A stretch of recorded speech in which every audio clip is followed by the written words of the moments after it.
Really weird. I don't know.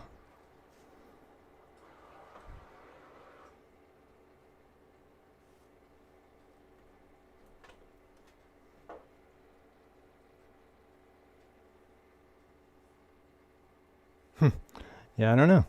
Can't hear it.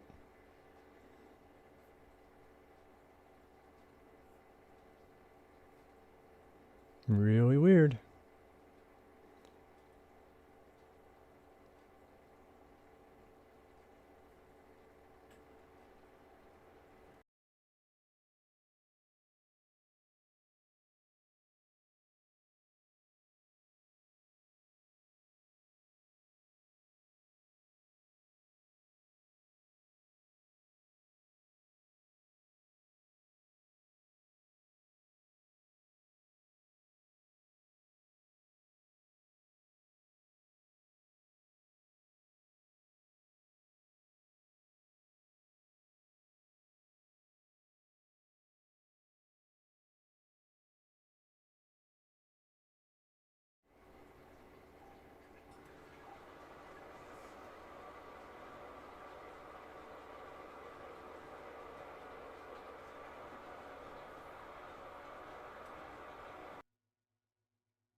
All right, I think we're getting there. Sorry, everybody. We're having a little technical difficulty if you can hear me.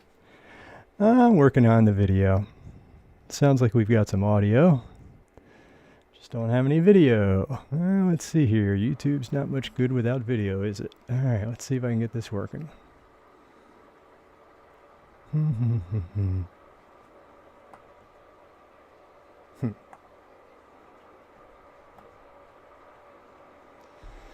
Okay.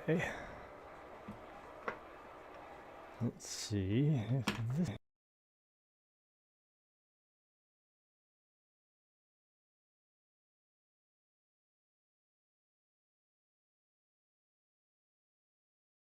worked. I think everything's working. You know what? Let me just switch over to a live browser and I will check really quickly to make sure everything is working. Okay. Oh, hey there, Gretchen. How are you? This is Gretchen, everybody. Gretchen, say hi. You're looking at the wrong camera, Gretchen. You have to look up there. You have to look up there. You have to look up there. Up there. Yeah, while I figure this out, I'll just start talking. I don't know who's out there until I pull this up, but my name is Andrew Woodward, and you're watching the weekly live broadcast of indoor growing and DIY hydroponics, or you could say it the other way too, DIY hydroponics and indoor growing. Hi, Gretchen. You're a little bit in the way. You know what? I'm going to have to move you. I'm so sorry. We'll cuddle later. Okay. So let me just see here if I can get myself switched over to the proper account. I'll be right with you.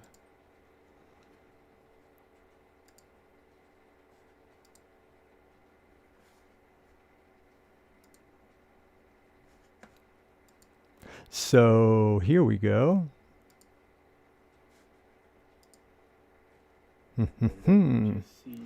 I see it now. Okay, let me turn the volume down so I don't get crazy here.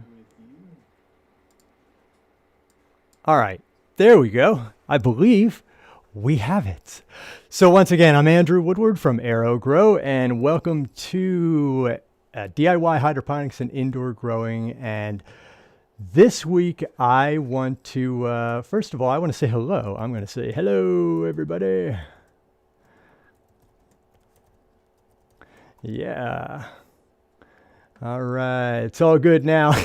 Yes, it is, Atomizer. It's all good now. All right.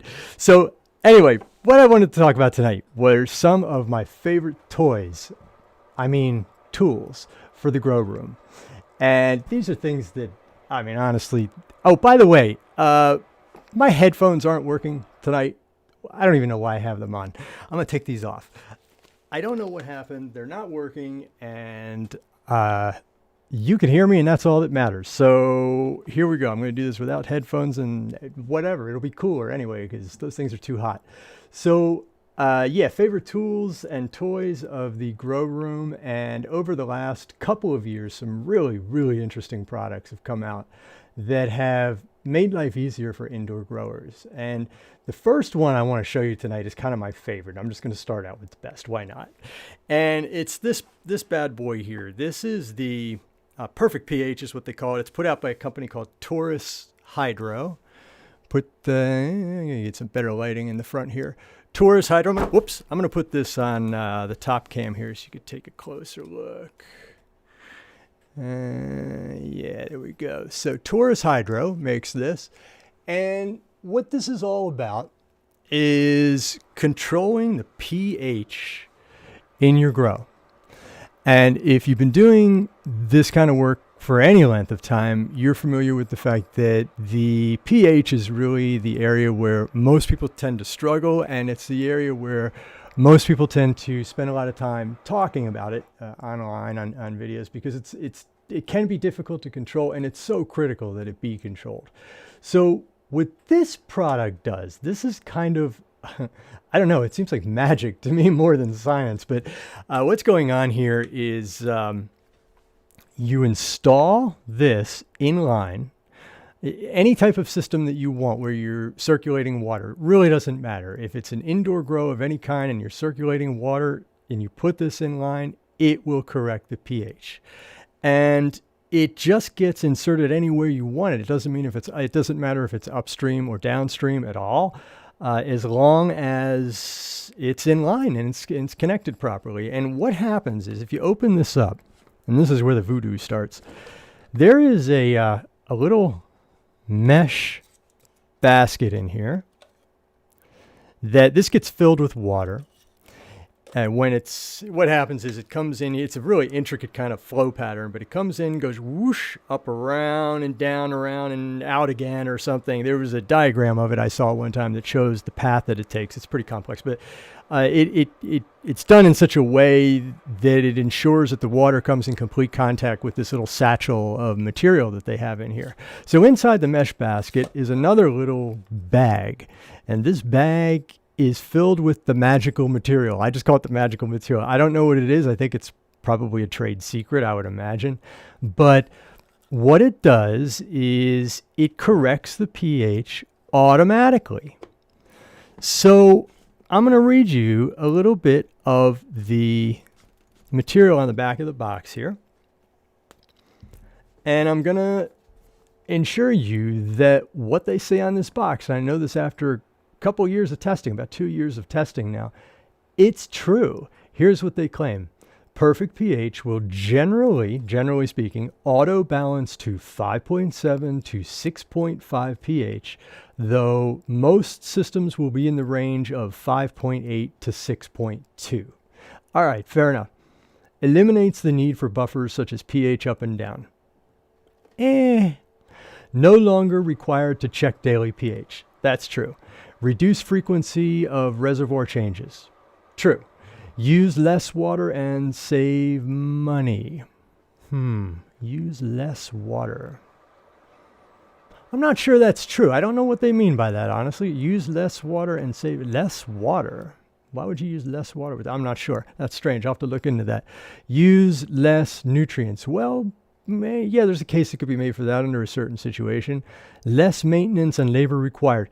Definitely. They should have put that one first. So it includes what you see here. It's basically this very simple. It comes with this unit here. It does not come, actually, I spoke too soon. It does not come with these white adapters. These were the little adapters I used to adapt it down to a 1/4 inch tubing. That is a standard size tubing that I use for pretty much everything that I do here indoors in this at-home type of size installations. And I have the same thing on both sides. It's a quick connector that just adapts what they gave me. And I just happened to have a couple of these on hand when they sent it. So it's a standard size, which was nice. And there are a couple extra little fittings on here. They're not used. They don't appear to be used for anything. They might just be part of the manufacturing process. I'm not quite sure, but it's a very simple device and it's super easy to clean. And I just can't say enough about it. Now, the way that I used this was that I had about a year ago, I had a hydroponic system set up here. It was an aeroponic system, actually, to be specific. And it was set up in a 50-gallon barrel inside of a grow tent.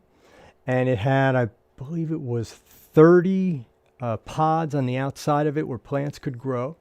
And I had the nutrients coming from a 5-gallon bucket. And I had this hooked up next to the bucket and kind of mounted to a type of tree that I had built for this whole project. And this was hooked up with the one line coming from the nutrient tank into this. And then I had a pump that would run from the output here. It would pull the water through and circulate it back down to the nutrient tanks. It's actually a pull motion rather than a push motion. So this little guy was hooked up to a single 12-volt pump. Actually, it was a peristaltic pump, like I was talking about in one of the previous videos. Peristaltic pump hooked up to this, 12 volts, running intermittently. I believe I had it set for 30 seconds every 30 minutes, I believe it was. And 30 seconds every 30 minutes kept it circulating enough that it was correcting the pH over the course of the day. So here was my experience. I hooked it up, turned it on, let it run, and then I would go back and check it periodically. I would go back maybe every 3 or 4 days and check the pH. And the pH, remarkably, I honestly did not expect it to work this well. It was spot on every single time I went to check it. Now, it varied a little bit. When they say on the box that it will generally stay within the range of 5.7 to 6.5, that's true. And that's what happened was it would go to, let's say it was 5.8, it would be 6.1 the next day, and then it would be 5.9 the next day, but it was always within that range, right? And that was really impressive. I did not expect that to happen. Most of the products that I've seen that deal with pH are either very complicated to work with or overly finicky, let's put it that way. But this was not. This was very easy to hook up and adapt to my existing system. And I'm not being paid by them, and I don't sell these. I'm only saying this because I used these here in the lab. It's a very good product in my opinion. And here's the other thing. Well, first thing, two things. I'm going to mention that. Let me show you the back of the box here first of all. This will be easier. If you look at this, so it is good for deep water culture, nutrient film technique. We've got flood and drain, aeroponics, pre-treatment tanks, drip systems, cloner systems, and drain to waste systems. It's good for everything. The inline edition is what they're talking about here, and that's the one that I have that I'm showing you is the inline edition. There's another version that doesn't quite do all the things that this one does, but this one here is just, I love this thing. Okay, so they are also saying that it no longer required to check daily pH, and as I was mentioning before, that is absolutely true because it was required before this device that I would be checking the pH literally every single day, sometimes twice a day. So very good product in my opinion. Very durable also. It's made out of, I think, ABS plastic, some sort of a food grade safe plastic. And this thing will last for a lifetime. Now, what you do is this little part, this magical part, this magic substance that they use in here is the part that you replace periodically. Now, here's what I have to say about that. On the box here, this inline edition is designed for a system where you are, well, let me see here, where does it say it? It is a 35-gallon system that this is based on. So they're assuming that your nutrient tank, in this case, is a 35-gallon nutrient tank, right? That's the volume of water that it's expected to operate in, where they can make a calculation as a company that if you're running a 35-gallon tank and you're circulating it all the time, they're assuming it's an 24/7 circulation, then this should last you for about a year, is what they're saying, with a 35-gallon tank. But here's the thing. We're running much smaller systems, and the system that I was running was only using a 5-gallon tank. And I was running it not 24/7. I was running it periodically using that peristaltic pump where it would circulate it periodically for 30 seconds every 30 minutes, I believe is what it was. And that was enough to keep it balanced. So what I'm saying is this is designed for 35 gallons. If you're using it in any kind of a reasonably sized indoor at-home grow situation, this thing could last for years. Now, I don't honestly know what the lifespan would be. I've never worn one out. The bag of solution, or I shouldn't call it solution, the bag of material in here is the original from when I purchased this about 2 years ago.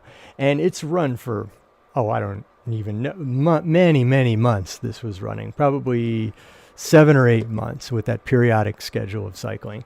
And it's still good. It's still going. I could hook this up right now and it would control pH and anything. Now, here's the tip if you decide to get something like this. And this is true with any sort of self-balancing system. It's dripping. I'll put this over here.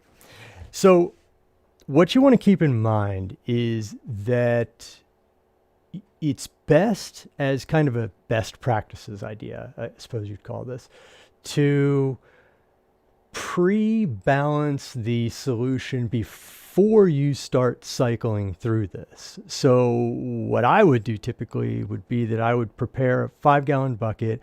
I would use pH up and pH down, whatever was required to get it into balance. And then I would turn on the circulation and start keeping it in balance. I just figured that way, it was a little easier on this material. It wasn't requiring the material to expend itself more quickly to correct my way off balance pH. I figured if I get it into the zone first, it'll take the burden off of the system to maintain it. And that tended to just be the way I did it. I didn't really see any reason to get lazy about it or not do anything at all. I was already right there. I had pH up and down. I had a 5 and 1 meter. It's easy enough to do, so that's what I did. But this is a really great thing. So passing that on to you. Taurus Hydro is the name. Boop, boop, boom. And again, I'm not endorsing them. I don't sell the product. I'm just, I'm endorsing it personally because I know that it works really well. That's my point. So yeah, I might even have pretty soon a giveaway of a couple different products, and this may be one of them. Let me know in the comments if you want one of these to be one of the prizes, and I will put that up for one of the upcoming games or whatever we're going to do. I don't know. I'm going to come up with some stuff. Okay, the second thing I wanted to show you, I have my laptop in front of me. I have to be a little bit careful that I don't pour all this all over the MacBook here. Okay, that would be the end of the show, wouldn't it? All right. So let's move this guy over here. This is one of my other favorite tools. And really, this is more like a toy. I admit it. So I mix up here in the lab here, probably, let's see. Well, I have 12 units running behind me, and each one of those has a gallon, more or less, of nutrient solution in it. And I have another grow tent off to my left, which is running the experiment we started last week. So that's another, well, it's potentially 5 gallons. I only have a gallon running through it right now because I'm only growing one plant, but that's potentially 5. But under normal situations here, I'm going through a lot of gallons of nutrient solution per week, right? So to make my life easier when it comes time to mixing the solution, I was looking for something that would do the stirring for me. And then I remembered that on, I think it was an old episode of some TV show, like, I don't know, CSI or something. I don't remember, but on some show where they were in an FBI lab, they had this beaker on top of this device that was spinning and mixing the liquid inside the container. And I always thought that was such a cool idea. So when the time came to do this for myself and I needed to mix nutrient solution, I thought to myself, I wonder if there's one big enough to mix an entire gallon of solution at a time, because usually they'd have like, you know, they have like this little beaker on top of here. That seems like that would be super easy to do, right? But a gallon seemed like a little more of a challenge, right? So I went online, went on Amazon, found this, and it said in the ad that it would mix up to, what the heck was it? It was over a gallon. I believe it was it was done in metric, so I'm converting this in my head, but it was, I think, 1.2 gallons potentially that you could mix. I said, that's perfect. So I went ahead and got it, and then I also purchased one of these plastic beakers, which you have to modify a little bit to work with this. I'll go into that later. But this is called a magnetic stirrer. Literally, that's all it is, a magnetic stirrer. And all it is, a very simple device, just a little box with a motor inside, a spinning motor. And the spinning motor has a magnet mounted on the end of the propeller. So as it spins, it's spinning this magnet around, right? And then inside your solution here, you have, shake that off. You have a little thing that looks like a pill, or it looks like that UFO Tic Tac thing in the news. And that just gets dropped down right in the middle there. And this whole thing gets placed on top of the platter, the magnetic tabletop here. And then when you push and hold the button for a few moments, the motor turns on. It starts to spin the magnet. Yeah, you can see that. Yep. And after a few more moments, if your RPM is set correctly, you'll see a vortex funnel forming in this. See if we can get that on camera. Let's get over to this one. Whoops. Yeah. Okay, so in a few moments, you ought to see. There we go, on the top there. See that vortex forming? Right there. Yep. That's your little your little funnel cloud that looks kind of like a tornado. Let's see if we can, you know what? Let me get this on camera a little better for you. Let me see if I can zoom in on that.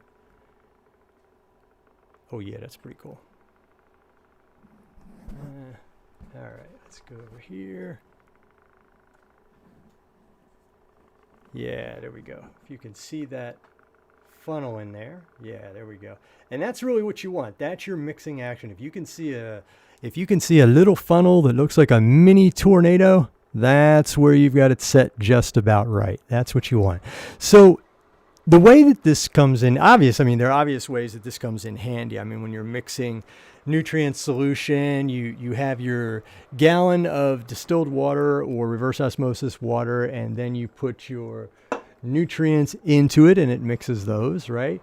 And then you have your pH up and your pH down, which you then add to this. And you can even do this. This is what's super cool. I'm going to show you this in a minute. You can adjust the pH on the fly because you simply put the meter into the solution. So you see that on camera. And as it's mixing, your numbers will change. And then when it gets to the numbers you want, you stop. That's it. It's as simple as that. Now, I made this green with some food coloring just to make it easier to see tonight. Normally, you would not add food coloring to your nutrient solution, and it would not be green, obviously. But I did that for the camera. So I'm going to show you now just well, let's see. I could technically make nutrient solution out of this, even though it's green in color. That really doesn't matter. Let me see here if there's anything in here. I don't think I put anything in here. Oh, no, there's something in here. Okay, yeah, I can't make nutrient solution, but, well, yes, I can. I can just throw it out afterwards. No problem. For you guys, I'm going to make some nutrient solution and throw it out. How about that? The things I do for you, I'll tell you. All right. Okay, so we have right now, I'm going to get this on camera. We have right now, if we measure this, using our trusty 5-in-1 meter, I'm going to put this in here. We have 531 parts, or 531 microsiemens per centimeter, 528, 530, right around there, of whatever. There's something in here. I must have had some nutrient solution in here earlier, but yeah, so there's about 500 microsiemens per centimeter. But let's bring it up to 2,000, all right? I'm going to take that out, and what I'll do is I will go ahead and mix up a little bit of solution here. This will be 15 milliliters of A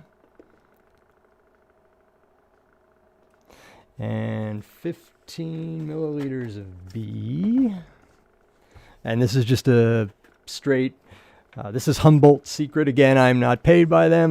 This is not an endorsement in any other way than it's a very good product. It's called Humboldt's Secret, and this is what I use. And part B is also going to be 15 parts, which will bring us up to, or 15 milliliters, which will bring us up to a total of 30. So 15 of A, 15 of B. Then what I typically will do, actually, if I'm trying to be very accurate, is I'll then top this off with some reverse osmosis water or distilled water, either one. And that dilutes it just a bit. And it gives me a bit more control as I add it. It's a bit more of a dilution that I'm adding. So the numbers don't shoot up so quickly. They shoot up slower and I can control it better. Hopefully that'll make sense in a second. So I turn the meter on. I put it back in the solution next to the little funnel here. It's hard to show that. You know what? Let me show you that. So yeah, right next to the funnel, right about there is where I hold it. I'm going to tilt it so you can see it on camera, right about there. Okay. It's kind of an awkward angle, but let's see what I can do here for you. All right. 521 parts per million. Now, as I add the nutrients to the solution, I might have to turn the light on. Sorry about that. I have to keep clicking it to turn that light on. As I add the nutrients to the solution, you'll see the numbers go up. Watch this. And we'll go up to, let's say 1,500. We'll do a solution at 1,500. See them going up? There you go. Up, up, up. Now, when we get up to 1,500, we're done with that first part. Then we can balance the pH. So we're at 900, 934. Now this is what's so great, is this magnetic stir will take all the labor out of this. All you have to do is sit here and wait for the numbers to change, and they change way faster when you're using one of these. If you have to sit here and stir it, not only is that a bit of a drag, it's a lot of work, but also it's not as accurate because you may not have thoroughly mixed it, and then you take a reading and the reading's incorrect because it's not thoroughly mixed. This magnetic stir takes out all of the guesswork and allows you to do this on the fly with great accuracy. I love that. Okay, 975 is what we're at. We only need a few drops more here.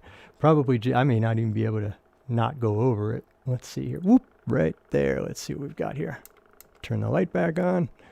All right, we're going for 1,000. Let it mix for a second here.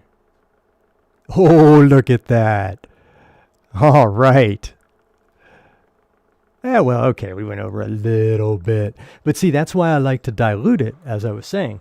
Because if it was more of a dilution, I'd have a bit more finesse and control over how much I add each time I pour in a few drops. The solution wouldn't be as concentrated, and the numbers wouldn't go up so quickly. But there you go, 1017, that's perfect. That's 1,000 microsiemens per centimeter. That would be great for example, some plants that were about 2 inches tall, but were not producing fruit yet. That would be great. And I would add it to that anytime for almost any of my plants, about 1,000 microsiemens if they're about 2 inches tall, 1 inch to 2 inches tall. Perfect. Then what we're going to do is we're going to balance the pH. Now I'm going to put you back on the Sky Cam again. Put this in here. Whoop, switch. Oh yeah, let me show you this. So on the meter, the mode cal button, you just push that until you see pH displayed. Are we there? Yes. pH displayed on the meter, which is right there on screen. Can you see that? Yeah, right there. pH is displayed right there on screen. And then you're in pH mode. You put it into the solution. Let's see if I can get this on camera. Can you see that? Yeah. 6.67. Okay, that's a little, 6.66. That's a little bit, oh, is that a bad sign? Oh, 666. Uh-oh, we're in trouble. Let's bring that down a little bit. Let's get the devil out of here. Let's bring that down, and we're going to stop at about 6.0. I like most of my indoor grows right around 6.0, just as a general starting point. That's what I do. That's my target. So 6 point, come on. Get that reflected light. There we go. Yeah, now we got it. All right, now what we do, we're just going to add a few drops at a time, because this, I'll tell you, this is going to drop pretty quickly, I think. Yeah, there we go. Yeah, that's dropping now. But again, when you're mixing pH, it's really nice to have this magnetic stir to do that stirring for you, because it's already difficult to get the accuracy quickly. But the magnetic stir allows you to get it quickly, which is really nice. 6.3, turn the light on for you here. 6.35. Put in a few more. See what happens. Yeah, I think we'll get, yeah, we're right about there. 6 point, well, no, not quite. Oh, so what will happen is, this is kind of interesting. I should tell you about this. When you add first add the drops to the water, there's actually a cloud of the acid or the base that's swirling around in here. And it's mixing with the water, which is what the magnetic stir is doing. But when you first add it and it's still in a cloud formation, as it travels past the meter, it will spike the meter and give you a very high reading or a very low reading, depending on what you're doing, for just a few moments, and then it'll balance out again. So let me show you what I mean here. So I'm going to turn on the light, and then I'm going to put some in kind of a cloud. Now, we may shoot past our target, but I really want to show you this because I think it's important. So watch the little cloud, and watch how that, more importantly, watch the meter here, watch the numbers, and watch how they spike. Okay. Boom. Okay, it's going to shoot way down. Yeah. All right. Whoops, my motor just turned off. It's on a timer. Let me turn it back on. There we go. Yeah. So if you add that, now we wanted it to go down to 6.0, and I don't think we actually overshot our target, which is kind of a miracle. We'll know in a second when it mixes a bit more. But that's what happens is it'll spike and then it'll balance back out again. So as you can see, we went down to 6. We went down to 6 and then we came back up again. So now we're at 6.15. So I am actually going to have to add a few more drops. Just a few. There we go. That should do it. That should bring us down to 6. Now it went down to 5. See, it spiked down that time. It went down, down, down. Now it's coming up again. So that's what it does. It'll spike and then balance. That's very normal.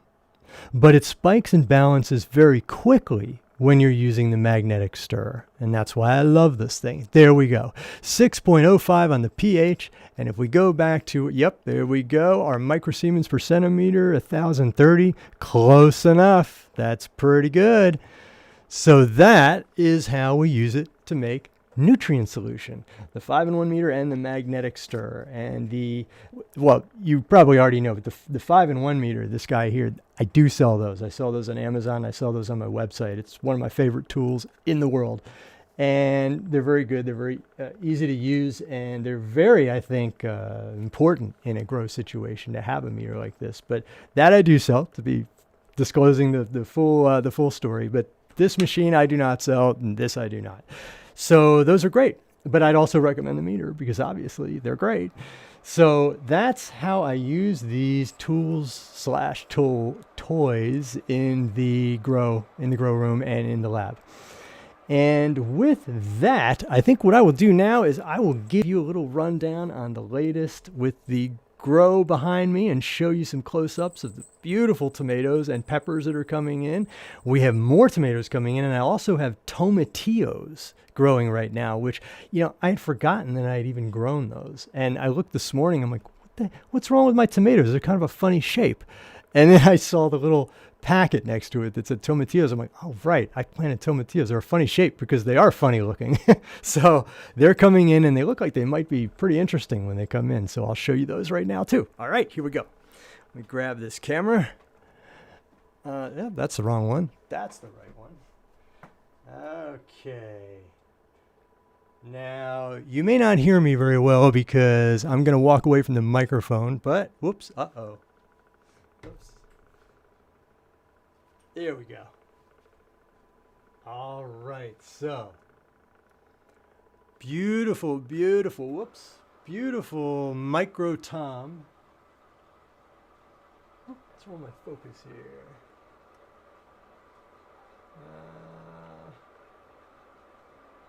There we go.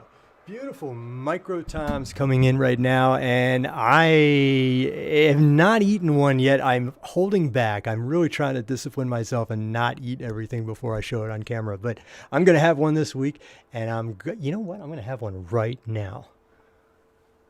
Hello there. You want to come with me? Yeah, you're the volunteer. Let's get you here. First one, folks. First one. First micro tom. Oh, yeah. Let's just take a look at that under the lights. Oh, yeah, she's a beaut. She's a beaut. Nice looking tomato. Yes, yes. All right, I'm going to try it. Doing his right. Here we go.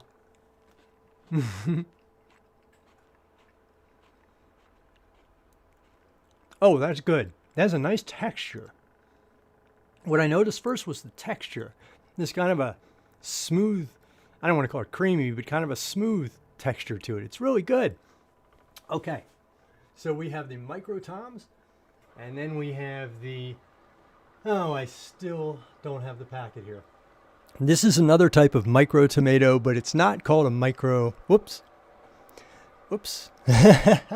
This is called it's another type of micro tomato, but it's not called a micro tom. And I will get the name for next week's show, but that is coming in really nicely. I really like the look of these. They're going to be probably ripening by next week, I would think. A few of these that you can see here. But so far, they're still green. And then we have the peppers. Lots of peppers coming in. Lots and lots of hot peppers. I've been making hot pepper tomatillo pineapple salsa. with these hot peppers. And it is great. And the neighbors are bothering me for it now. They're like, hey, we need some more of that salsa. Do you have any more of those peppers? I'm like, yep, come to my basement. Yeah, so they're familiar with the Grow Lab. All right, and then we have, let's see. Oh, yeah, the tomatillos. Where can I find one here? Oh, yeah, okay. Right in there. Yep, don't know if you can see that. Tomatillo growing right in here. Oops, right there. That's a tomatillo. So that's going to be good, yeah. More tomatoes growing, Sakura tomatoes. And then down here, we have orange hat tomatoes, which are, that's the one. It was called Orange Hat. Yeah, that's the one. And finally,